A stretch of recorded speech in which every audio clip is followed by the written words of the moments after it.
Guys আমার আমার সাথে অনেকেই বলে যে আমি নাকি বাথরুমের স্যান্ডেল পরে আসি। কি কি বরে বরে তো বরে নাও।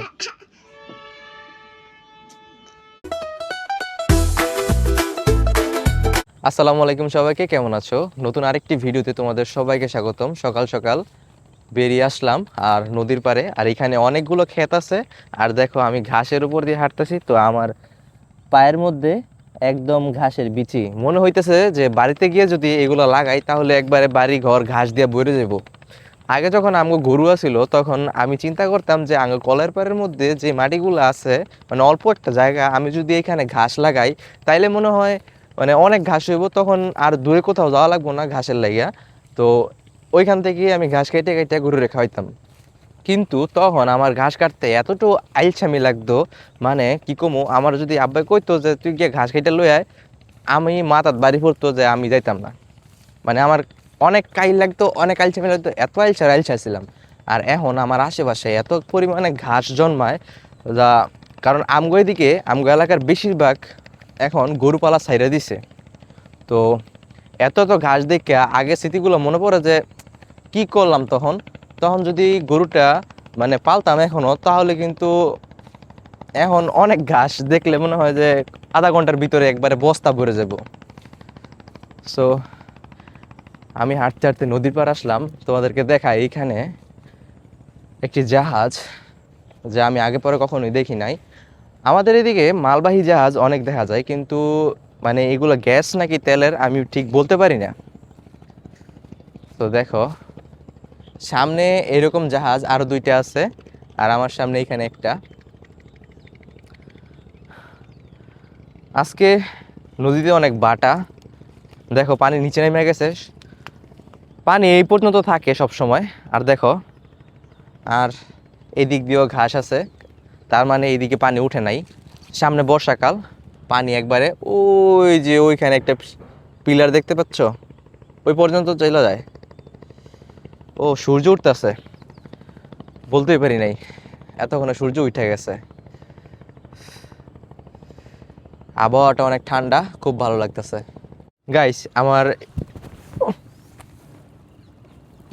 গাইস পরিচিত লুসি, তো আমার ছোটবেলার একটা কথা মনে পড়ছে। যখন আমি ক্লাস 7-8-এ ছিলাম তখন কিন্তু আমি খুব ভালো একটা উদ্যোক্তা ছিলাম, কারণ তখন আমার 3টা হাঁস আর একটা মুরগি ছিল, যেগুলো ডিম বিক্রি করে আমি চলতাম। মানে আমার যাবতীয় খরচ আমি তখন নিজেই বহন করতাম। আর এই যে শামুক, এখানে অল্প কয়েকটা শামুক আছে, এই যে শামুকগুলা আমি মানে নদী থেকে এই একটা পলিথিন নিয়ে আসতাম, পলিথিনের মাঝে বা ব্যাগ নিয়ে আসতাম, বালতি নিয়ে আসতাম। তো ওগুলোর মধ্যে আমি শামুকগুলা একটা একটা করে টোকাইতাম, আবার বাড়িতে নিয়ে হাঁসের দিতাম। আর এখন আমাদের বাসায় মানে ওই হাঁস নাই যেগুলো এই শামুকগুলা খায়, কারণ চীনা আসে শামুক খায় না, শামুক খায় পেতি আসে। আমি জানি না তোমরা এগুলোর কি বলো, পাতি আস কই আমরা। সো এইমাত্র পড়তে পড়তে পাচ্ছি এখানে অনেক পিছলা। আমার এই পিছনের শীতলক্ষ্যা নদীটা আমি কতবার পার হইছি আমার সঠিক খেয়াল নাই, কিন্তু আগে অনেক পার হইতাম এই নদীটা সাঁতরায়া। মাঝে মাঝে ফোম নিতাম, মাঝে মাঝে খালি হাতে, মাঝে মাঝে ফুটবল অথবা কলা গাছ, অনেক কিছু দিয়ে পার হইছি। গাইজ দেখো এখানে একটা কি সুন্দর পাকা বড়ই আছে, তো আমি এগুলো নিয়ে নেই, দেখি এদিকে আরো আছে। তো এগুলা নিয়ে আফরিনরে দিলে আফরিন অনেক খুশি হইব। দেখি সামনে আরো আছে, এই যে কি সুন্দর কালার, এই যে বড়ই গাছ। ও এখানে তো আরো আছে, না এগুলো পাখি খাইয়া ফেলাইছে, দেখা যাক। এই যে কোন সিপার মধ্যে একটা, ওমা, চারিদিকে কি সুন্দর বসন্তের ফুল। দেখো আমার চারিদিকে খালি বসন্তের ফুল, এই যে কত সুন্দর ফুল একদম। কয়েকটা নিয়ে নিই আফরিনের জন্য, দেখো এটা নিয়ে দিলে অনেক খুশি হইব। আর শুরুটা যখন আমি তোমাদেরকে ঘাস দিয়ে করছি, তো আমি তোমাদেরকে বলি আমি আগে এইখান দিয়ে অনেক ঘাস কাটতাম। দেখো এইখানে কত উঁচু উঁচু ঘাস। তো এগুলা কাটতে গিয়ে কিন্তু এইখানে অনেক যোগ আছে, আমি যদি এইখানে 5 মিনিট দাঁড়ায় থাকি তাহলে আমার কমপক্ষে 5টা যোগে কামড় দিব। তো আমি এখানে আর দাঁড়াবো না। আর বন্ধুরা, আমার এই স্যান্ডেল জোড়া তোমাদের কাছে কেমন লাগতেছে আমার সাথে অনেকেই বলে যে আমি নাকি বাথরুমের স্যান্ডেল পরে আসি। তো আসলে আমি চিন্তা করি যে মাঝে মাঝে বাথরুমের স্যান্ডেল কোনো আলাদা হয় না, যেটা তুমি নিয়ে যাবা ওইগুলোই বাথরুমের স্যান্ডেল হয়। কিন্তু মানে আমি এইগুলো এখন রেগুলার পরি, কিছু বলার নাই।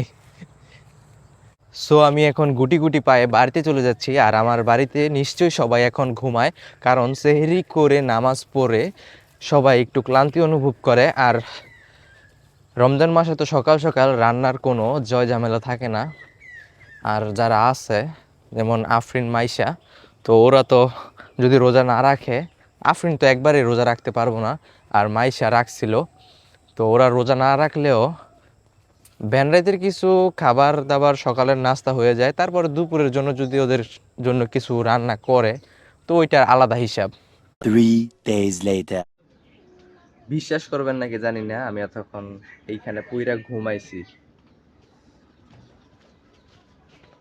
তুমি বড়ি খাইছো? আসো আমরা বড়ি খাই। তোমার জন্য আমি সকালবেলা বড়ই নিয়ে আসছি।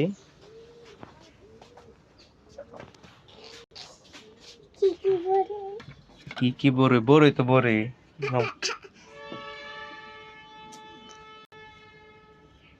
আপুরে দিও, হ্যাঁ। তো আমি এখন গোসল করবো। আই হোপ তোমাদের কাছে আমার ভিডিওটা ভালো লেগেছে। যদি ভালো লাগে তাহলে অবশ্যই একটা লাইক, সাবস্ক্রাইব করো। আর আমি আমার আরেকটা চ্যানেলে ইউটিউব মনিটাইজেশন করার চ্যালেঞ্জ নিছি, আর আমি যদি ওইটাতে করতে পারি তাহলে আমি ওই চ্যালেঞ্জটাও ঠিক এই চ্যানেলে করার চেষ্টা করব।